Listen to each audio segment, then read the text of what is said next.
and happy Valentine's Day. I bet you can see why I picked this spot in my house today, huh? My kids helped me paint these hearts. Perfect for Valentine's Day. You know what else is perfect for Valentine's Day? A story about God and Jesus. Because I think of them as love. Jesus was just walking. Bunch of love, right? So it's the perfect day. So we celebrate Valentine's Day after Saint Valentine. He was a priest a long time ago, and he secretly married people. The emperor didn't want people to get married back then because he thought unmarried men were better soldiers. But Father Valentine didn't agree. Now, it didn't end well for him, but now we celebrate Valentine's Day. So, our story today, boys and girls, is about transfiguration. Whew, that's a big word. I'm going to say it again. Transfiguration. Now, all you Harry Potter fans already know what that means, don't you?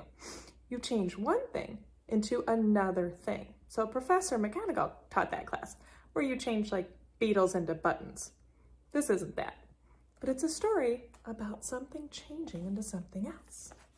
The Transfiguration. Peter, James, and John were very excited. They were climbing a mountain with Jesus. Higher and higher they climbed right to the top. And then they noticed something different about Jesus. Jesus' face and clothes were bright and shiny like the sun. Moses and the prophet Elijah were standing with Jesus talking about God's promise to save the world. Peter couldn't believe his eyes. Suddenly, a cloud covered the mountain. A voice said, "This is my son, listen to him." The voice was God. Peter, James, and John covered their faces, and then Jesus touched them. They picked up.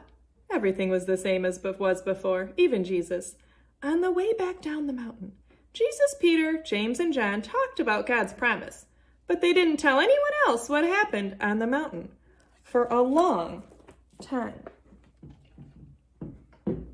So Transfiguration, something changing into something else, and that's what happened on the mountain that day. Jesus looked a lot different, like a bright, shining light.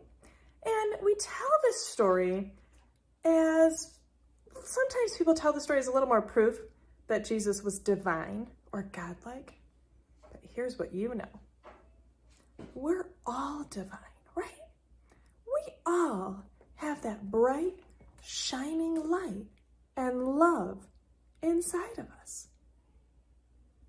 So boys and girls, I want you to show someone your bright, shining light and your love today and every day, but especially on Valentine's Day.